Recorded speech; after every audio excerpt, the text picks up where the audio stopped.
কষ্ট, জীবনে কষ্ট কখন হয়? যখন আমাদের চাওয়ার সাথে আল্লাহর ইচ্ছা মিলে না। ঠিক না বেঠিক বলেন না? সেজন্য এক আশেক বলে, আমার মনের চাওয়া পূরণ হলে আমি একবার শুকরিয়া করি, আর আমার মনের আশা পূরণ না হলে আমি দুইবার শুকরিয়া আদায় করি। সুবহানাল্লাহ। জগৎ জিজ্ঞেস করে, তুমি কি মিয়া পাগল হয়ে গেলা? মানুষের স্বপ্ন চাওয়া পূরণ হলে তো মানুষ আনন্দিত হয়, না হলে তো ব্যতীত হয়, এটাই বাস্তবতা। আর খুশি হলে তো আলহামদুলিল্লাহ বলে আনন্দ উল্লাস করে, এটাই বাস্তবতা। তুমি তো দেখি উল্টা করলা। তখন সে আশেক উত্তর দেয়, আমার যেই চাওয়াটা পূরণ হয়েছে সেটা আমার চাওয়া ছিল, তাই আমি দয়া করে আল্লাহ যে পূরণ করেছে তাই আমি একবার আলহামদুলিল্লাহ বলেছি। আর যে চাওয়াটা আমার পূরণ হয় নাই সেটা তো আমার রবের চাওয়া ছিল, আমার রবের চাওয়া ছিল। আর রবের চাওয়ার উপরে সন্তুষ্ট থাকাই হচ্ছে বুদ্ধিমান বান্দার কাজ। বলেন না সুবহানাল্লাহ। আল্লাহ আমাদের সবাইকে একটু বোঝার তৌফিক দান করুন। এবার আসুন, বাহ্যিকভাবে দেখা যাচ্ছে মুসা নবী বেসাহারা। আমাদের বিবেক চোখে বলে, যখন ঘটনাটা যারা দেখছে তারা বলে মুসা নবী বেসাহারা হয়ে গেছে। আল্লাহ পাক বলে, যার সাহারা আমি। আমার মনে হয় সুবহানাল্লাহর আওয়াজ আর একটু জোরে হবে। আল্লাহ তাআলা বলে, যার সাহারা আমি, সে আবার বেসাহারা হয় কিভাবে? বান্দা বলে, মওলা মুসার মাথার উপর থেকে ছাদ সরে গিয়েছে। আল্লাহ পাক বলে, মুসার মাথার উপর থেকে যে ছাদ সরাইয়েছি এর চাইতে বেটার ছাদ আমি ব্যবস্থা করতেছি। সুবহানাল্লাহ। মওলা মুসা নবী তো অনিরাপদ জায়গায় চলে যাচ্ছে, পানির উপর বেশি বেশি। রব বলে যে যতটুকু অনিরাপদ তোদের বিবেক বলছে তার চাইতে বড় নিরাপদের ব্যবস্থা আমি করে দিচ্ছি। বলেন সুবহানাল্লাহ। কারণ দুশমনকে খুঁজে বাহিরে, ঘরের ভিতর কখনো দুশমনকে খোঁজে না। তাই বাহিরের দুশমন চেনা যায়, দেখা যায়, কিন্তু দুশমন যখন ঘরের ভিতরে থাকে, আপনদের ভিতরে থাকে, বন্ধুদের ভিতরে থাকে, রক্তের ভিতরে থাকে, তখন কিন্তু তাকে চেনা যায় না। যখন ঘরের ইঁদুর বেড়া কাটে তখন কিন্তু আর কিছু করা যায় না। মুসা নবীকে আল্লাহ দুশমনের কাছে পাঠিয়ে দিয়েছেন, ওখানে বড় করার ব্যবস্থা করে দিয়েছেন। সুবহানাল্লাহ। আল্লাহ যখন সহায় হয় আর কিচ্ছু লাগে না, কিচ্ছু লাগে না। আল্লাহ সহায় হয় কখন? যখন আপনি আমি অন্যের সহায় হব। আর একটু জোরে বলেন না সুবহানাল্লাহ। আল্লাহ সহায় হবে কখন? যখন আপনি আমি অন্যের সহায় হব, অন্যের উপকারে লাগব, অন্যের ভালো কাজে লাগব, অন্যের রাস্তা পরিষ্কার করব, অন্যের প্রশংসায় থাকব, অন্যের দোষ গোপন করব, অন্যের ইজ্জত হেফাজত করব, অন্যের খাওয়ার ব্যবস্থা করব, অন্যের পানির ব্যবস্থা করব, অন্যের মুখের হাসির কারণ হব। তখনই রব আমাদের সুখের কারণ হবে। এটার টোটাল ছোট্ট একটা বিষয় বোঝার চেষ্টা করি। আপনার মোবাইল যদি আমার ছেলে ভাঙে, আপনি কিন্তু আমার ছেলে থেকে মোবাইলটা ড্যামারিজ খুঁজবেন না, আমার থেকে খুঁজবেন। আপনার ছেলে মোবাইল ভাঙছে, আমাকে ড্যামারিজ দেন। ভাঙলো কে, খুঁজলেন কার থেকে?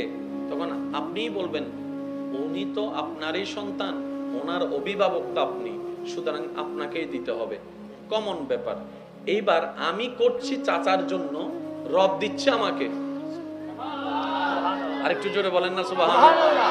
আমি করছি দুশমনের জন্য, রব দিচ্ছে আমাকে। আমি করছি ওনার জন্য যিনি মামলা দিয়েছেন আমার নামে, রব দিচ্ছেন আমাকে। আমি দিচ্ছি আমার বউকে, রব দিচ্ছে আমাকে। আমি দিচ্ছি আমার মামিকে, মামাকে, রব দিচ্ছেন আমাকে। বিষয়টা বুঝলে আসলো না। তখন রব বলে, তোমার মামা মামি, চাচা চাচি, ভাই বোন, স্বামী স্ত্রী, এগুলা হচ্ছে দুনিয়াতে চলার জন্য সাময়িক একটা পরিচয় মাত্র, নাম মাত্র, যেটা কুল্লু নাফসিন যায়িকাতুল মউতের মাধ্যমে সমস্ত পরিচয় বিলীন হয়ে একটা পরিচয় শুধু বিস্তার করবে, একটা পরিচয় শুধু অস্তিত্ব থাকবে। সবাই বলবে লাশ, সবাই বলবে লাশ।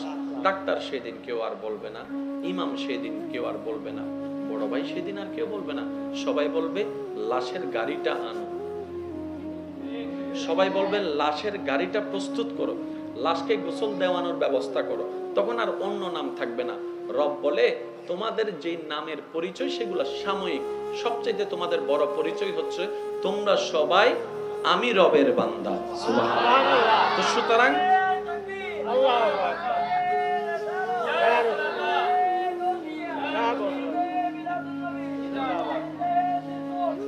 উচ্চ আওয়াজ একবার বলেন মারহাবা, আর একটু জোরে বলেন মারহাবা। সুতরাং তোমরা স্বামী স্ত্রী হিসেবে দেখিও না, স্ত্রীকে স্বামী হিসেবে ক্ষমা করিও না। আমি রবের বান্দা হিসেবে একজন আরেকজনকে ক্ষমা করে দাও। আর একটু জোরে বলেন না। আচ্ছা বলেন, পৃথিবী থেকে আমরা চাইলেও আজীবন বেঁচে থাকতে পারবো? কত ক্ষমতাসীন দুনিয়ার থেকে বিদায় নিয়েছে। আজকে যাদের নামের কোনো অস্তিত্ব, পাওয়ারের কোনো অস্তিত্ব, টাকার কোনো অস্তিত্ব নেই। আজকে যেরকম আপনি আমি কবরের পাশ দিয়ে হেঁটে গিয়ে কবরস্থানে কবরবাসীকে কবর দেখছি, একদিন আপনি আমি এরকম কবরে শুয়ে থাকবো, পাশ দিয়ে মানুষ হেঁটে যাবে, আমাদের কবরগুলাকে দেখবে উপর থেকে। বাস এটাই থিওরি, যেটা চেঞ্জেবল নয়। তাই সত্যিকার বুদ্ধিমান কারা জানেন? যারা দুনিয়া এবং আখিরাতের সরঞ্জাম একসাথে উপার্জন করে, তারাই হচ্ছে সত্যিকার বুদ্ধিমান। বলেন না। মুসা আলাইহিস সালাম, যার আগাম বার্তা ফেরাউনের কানে গিয়েছে, ফেরাউন তার নিজস্ব ক্ষমতা বলে, রাজকীয় ক্ষমতা বলে সব ছেলে সন্তানকে হত্যার নির্দেশ দিয়েছে। প্রত্যেকটা ঘরে পাহারাদারের ব্যবস্থা করেছে। গুপ্তচর লাগিয়ে খবর নিয়েছে কোন ঘরে সন্তান সম্ভবা মা আছে, এবং সেই সন্তান সম্ভবা মা থেকে ছেলে হচ্ছে নাকি মেয়ে হচ্ছে, প্রত্যেকটা কিছু আপডেট খবর নেওয়ার পরও মুসা নবীকে খুঁজে পায় নাই।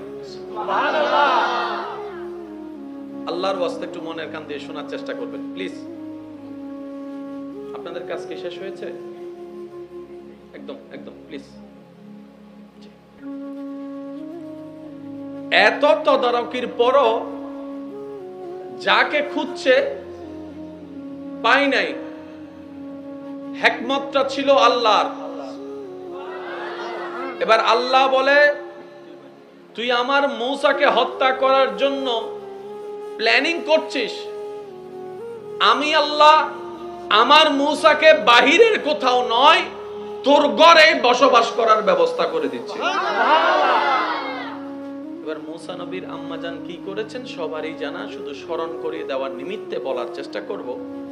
উনি ভাসিয়ে দিয়েছেন। মূসা নবীর আম্মা মূসা নবীকে পানিতে ভাসিয়ে দিয়েছেন।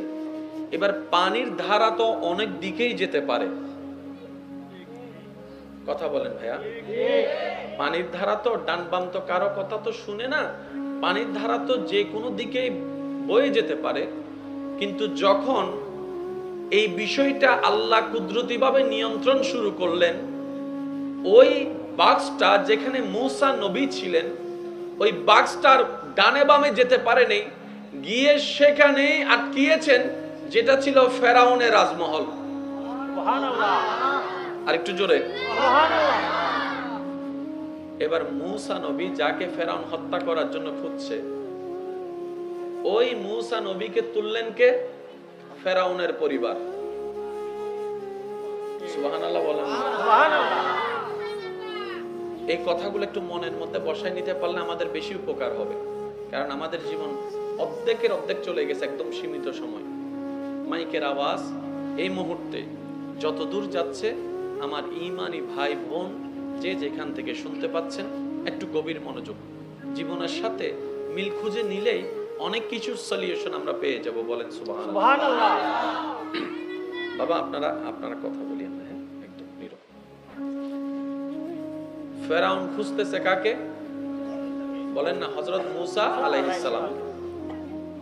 এই মূসা নবীকে খুঁজতে গিয়ে কত শত ছেলেকে হত্যা করেছে। কারণ সে জানে তার জন্য জম হয়ে দাঁড়াবে একটা ছেলে। কোন ছেলে সে জানে না। সে না জানার কারণে সব ছেলেকে হত্যা করা শুরু করেছে। অ্যাভেলেবেল ছেলেকে হত্যা করার পরও পারে নাই তাকে হত্যা করতে, যাকে বাঁচাই রাখতে চেয়েছেন রব্বুল আলামিন। সুবহানাল্লাহ। সে রাজকীয় সমস্ত পাওয়ার সেখানে ইউজ করেছে, কিন্তু মূসা নবীকে খুঁজে পায়নি। এবার মূসা নবীর সেই বাক্সটা যেটা আম্মাজান ভাসিয়ে দিয়েছেন এসে দাঁড়ালো কোথায়?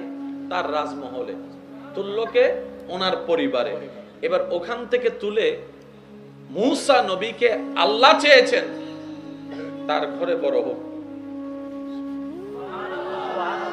এবার ফেরাউনের জম, ফেরাউনের দৃষ্টিতে ফেরাউনের দুশমন, ফেরাউনের ঘরে বসবাস করতে লাগলো, বড় হতে লাগলো। ফেরাউন একটা চুল পর্যন্ত ছিঁড়তে পারে নাই। সুবহানাল্লাহ। এবার এত বড় ফেরাউন, ছোট বাচ্চা মূসা নবীর একটা চুল পর্যন্ত ছিঁড়তে পারলো না। জগৎ প্রশ্ন করে, তুমি তো বাহিরের সমস্ত সন্তানকে নিজের ক্ষমতা বলে হত্যা করেছো, মায়ের কোল খালি করেছো, বাবার চোখের পানির কারণ করেছো, নিজের সন্তানকে বাচ্চাকে হত্যা করেছো মায়ের চোখের সামনে, বাবার সামনে। এই মূসা নবীকে হত্যা করতে পারলা না কেন? এইখানে তোমার রাজকীয় পাওয়ার গেল কোথায়? এই জায়গায় তোমার রাজকীয় ক্ষমতা গেল কোথায়? তখন তারও বলতে বাধ্য হবে, যার সহায়ক আল্লাহ হয়ে যায় পৃথিবীর কেউ তার একটা চুলও ছিঁড়তে পারে না। বলেন সুবহানাল্লাহ। আল্লাহু আকবার। ইয়া রাসূলুল্লাহ, ইয়া রাসূলুল্লাহ,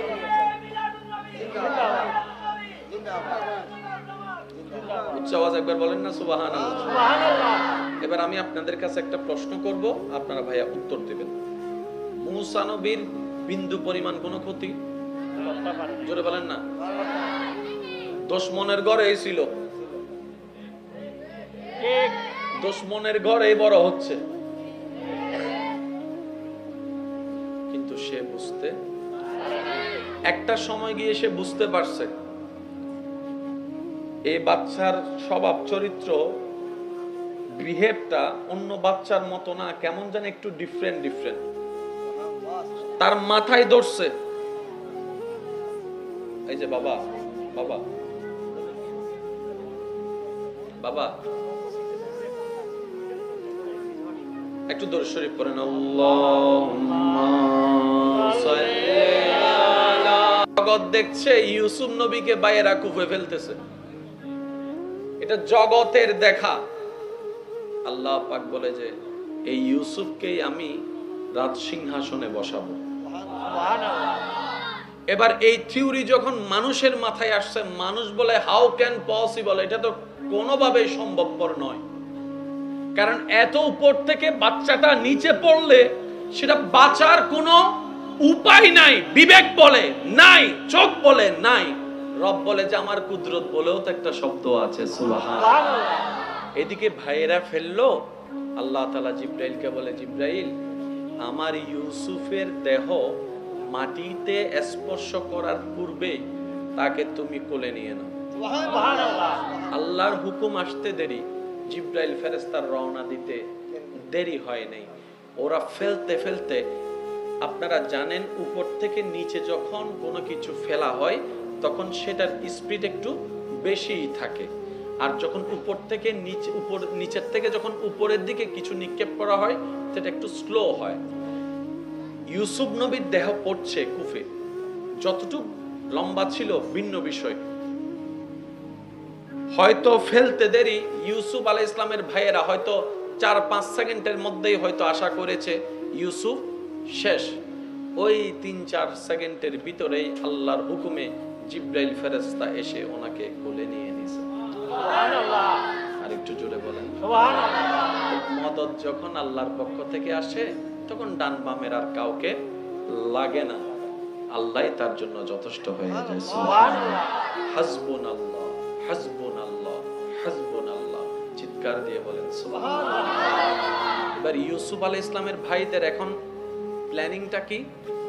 ইউসুফ বলেন না, ইউসুফ, ওনাদের ধারণা ইউসুফ, আওয়াজটা একটু বড় লাগবে, ইউসুফ, ওনাদের ধারণা আমাদের রাস্তা এখন ক্লিয়ার, আমাদের রাস্তা এখন, আমাদের আর কোনো বাঁধা, আমাদের আর কোনো কিছু, এটা ওনাদের চিন্তা ভাবনায় ওনারা জীবন যাপন করছেন।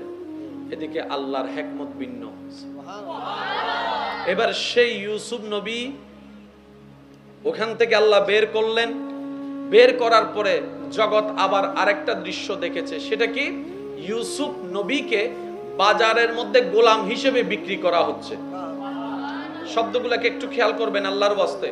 জীবনে ঘটে যাওয়া, মনে রাখবেন নবী রাসূল সাহাবা আহলে বায়ত আউলিয়া ইকরামের জীবনে ঘটে যাওয়া প্রতিটি ঘটনায় আমরা উম্মতের জন্য এক একটা শিক্ষা। বলেন না সুবহানাল্লাহ।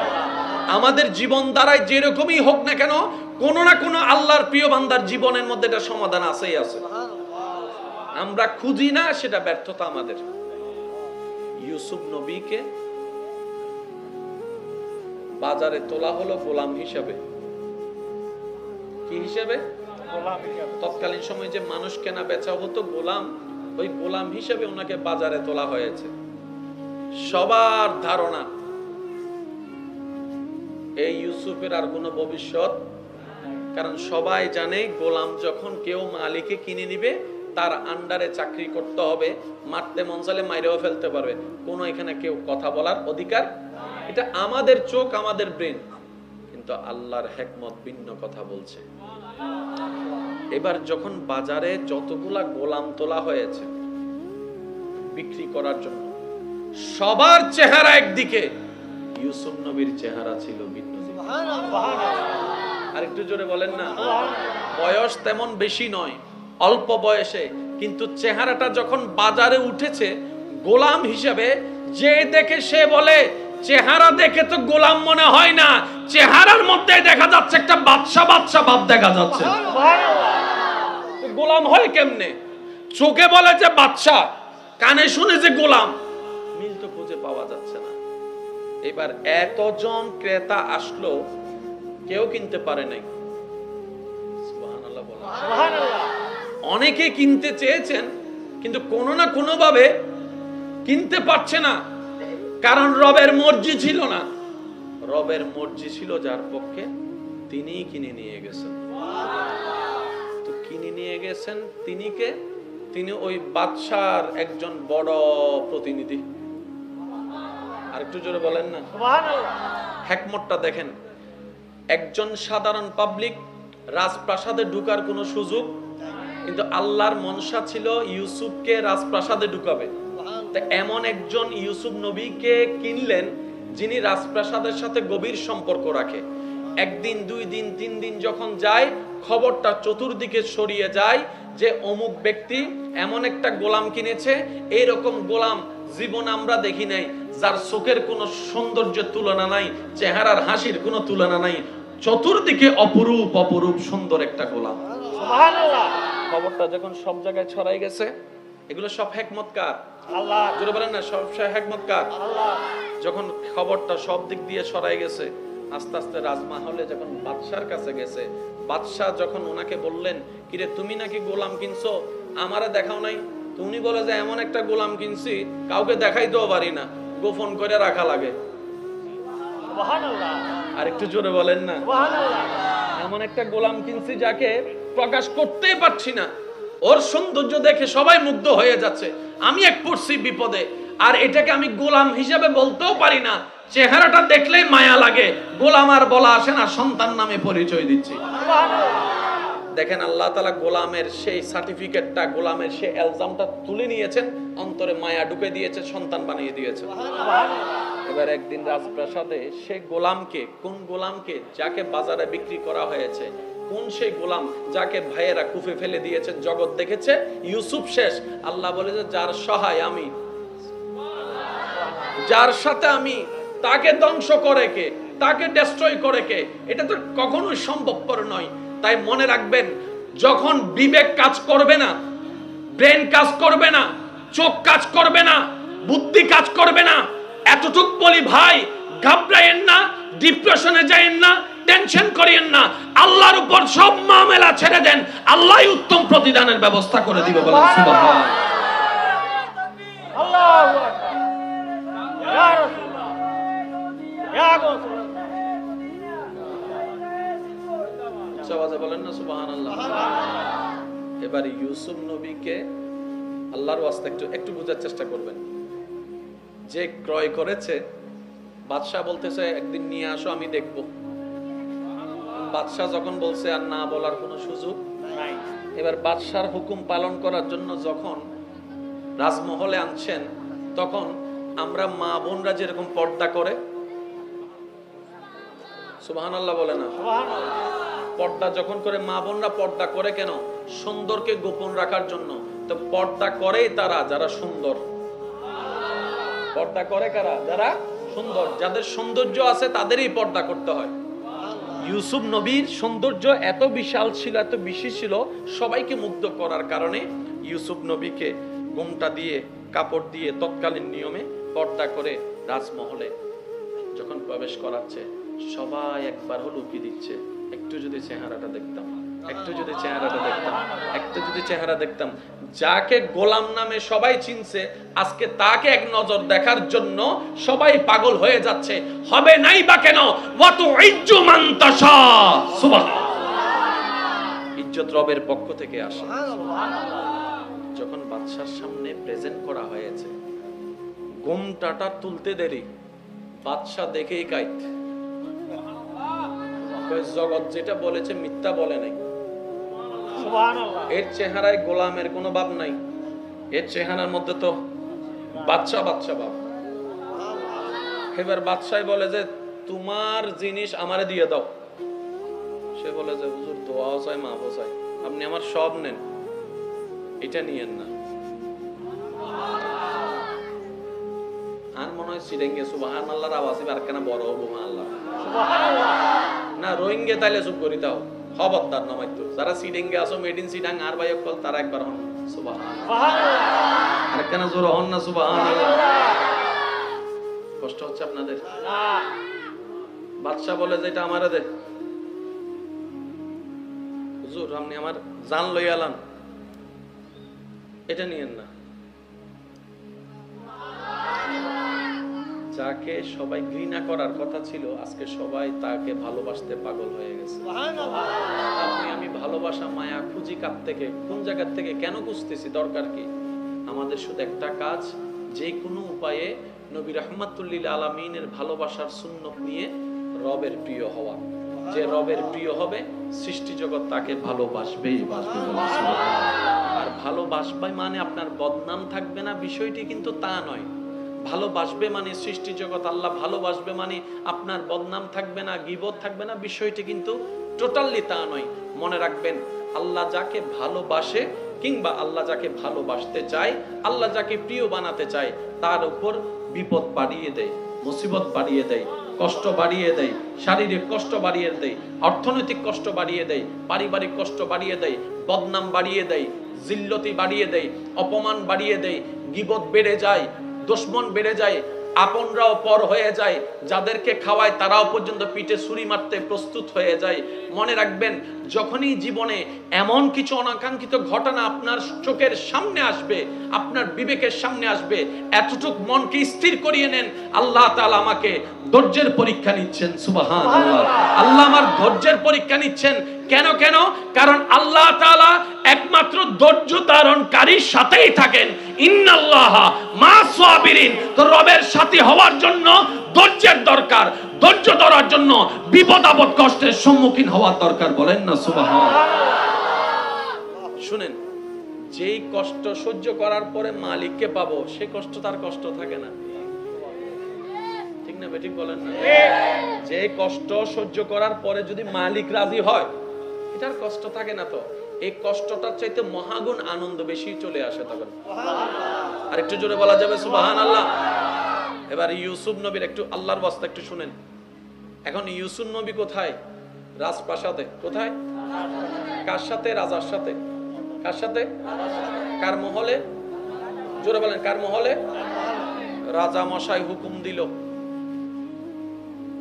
ইউসুফের প্রতি আলাদা নজরদারি রাখা হোক, খেদমত করা হোক, তার জন্য রাজকীয় খাবার পেশ করা হোক।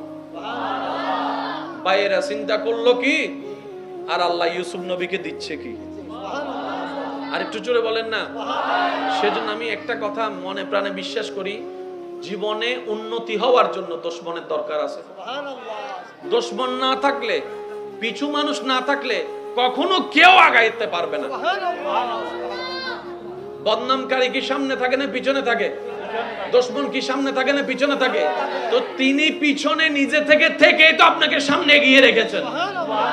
সেজন্য দুশমন, বদনামকারী, গীবাতকারী যারা আছে, তাদেরকে কখনো বোঝা মনে করবেন না, তাদেরকে মনে করবেন যে আল্লাহর পক্ষ থেকে নিয়ামত।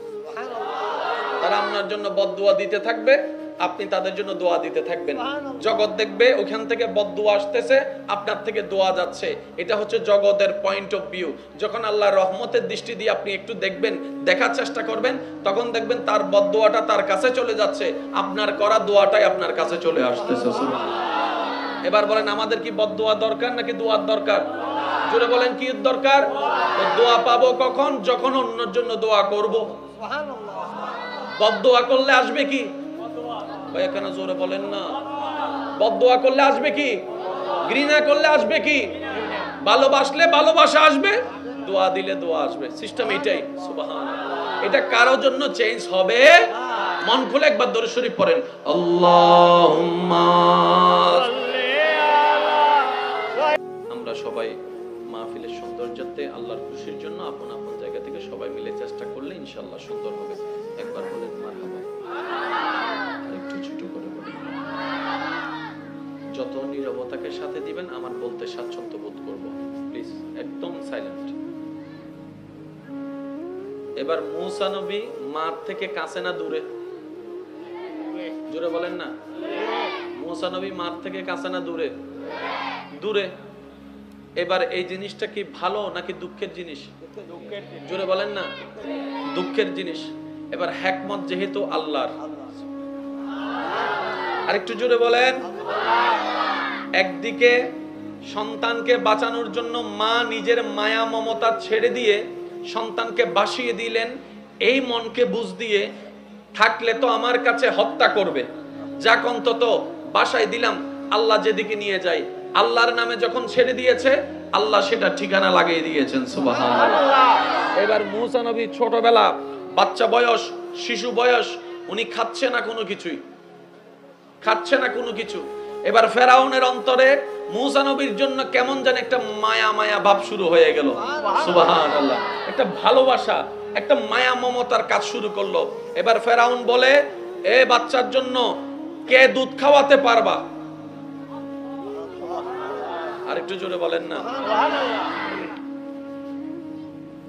আওয়াজ না হলে সুন্দর হয়। আওয়াজ প্লিজ প্লিজ প্লিজ।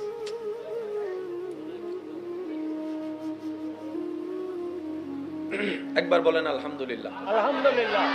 ফেরাউন বলতেছে, এই বাচ্চার জন্য একটা মা দরকার, যে বাচ্চাটাকে খাওয়াবে। এবার মা খুঁজতে লাগলো, মাটা আছে কোথায়, মাটা আছে কোথায়, মাটা আছে কোথায়। এক একজন আসে, মূসা নবী কারো স্তন মুখে নেয় না। সুবহানাল্লাহ। আরেকটু জোরে। সুবহানাল্লাহ। এই হাজার হাজার যতগুলো আসছে, এখানের ভিতর একজন মা যখন ওনাকে কোলে নিয়ে স্তনটা মুখে দিয়েছেন, মূসা নবী সাথে সাথে খাওয়া শুরু করলেন। সুবহানাল্লাহ। এবার ফেরাউন বলে যে, তুমি টাইমে টাইমে এসে ওনাকে খাওয়াইতে থাকো, খাওয়াইতে থাকো। এবার জগৎ বলে, এতজনের স্তন মুখে নেয় নাই, নীলটা কার?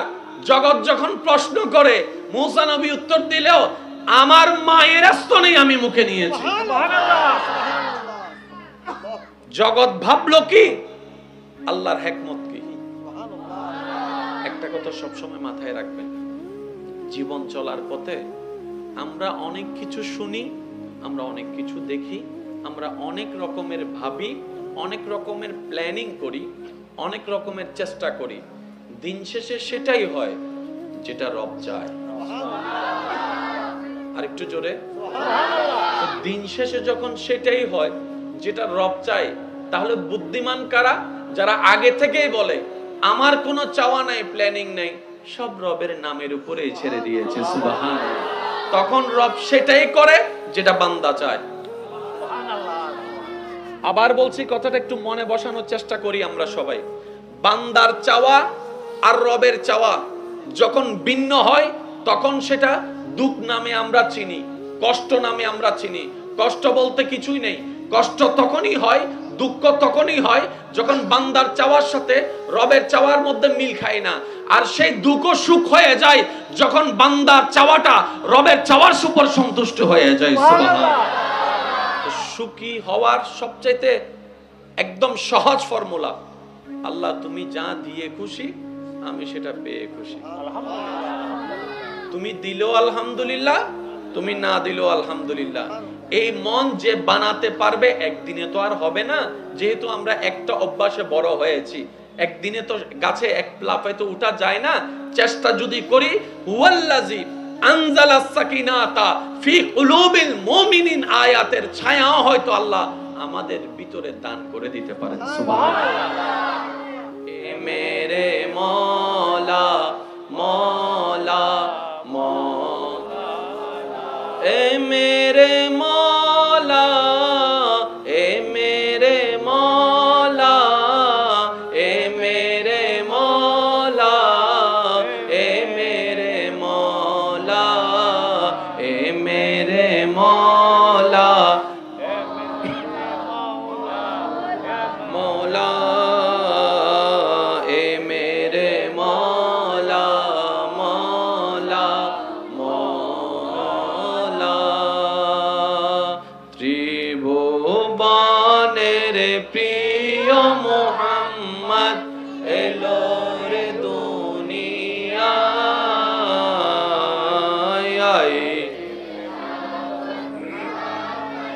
বাতাস দেখবি যদি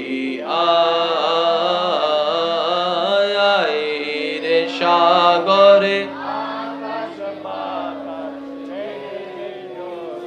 দেখ মেনা মায়ের কোলে দোলে শিশু ইসলাম দোলে, দেখ মেনা মায়ের কোলে দোলে শিশু ইসলাম দোলে, কোচি মুখে শাহাদাতের বাণী সে শোনায়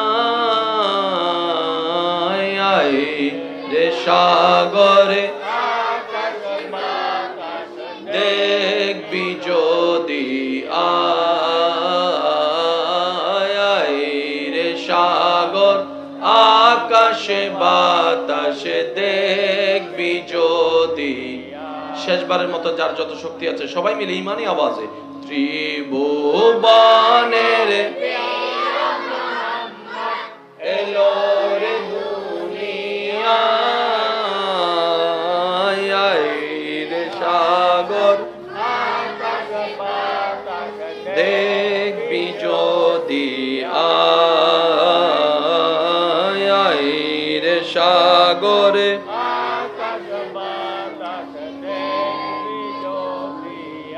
অতকার পূর্ব মনসা সারাংবাড়ি মাহফিল উদযাপন পরিষদের ব্যবস্থাপনায় মাওলানা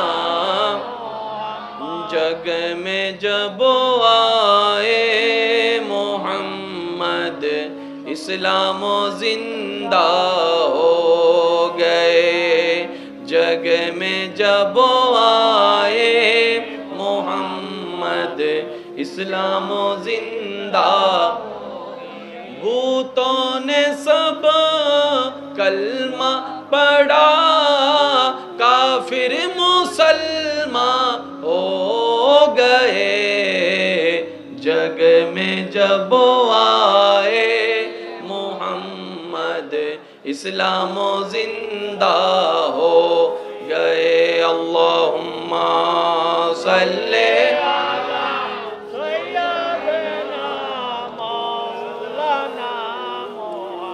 वाला आले,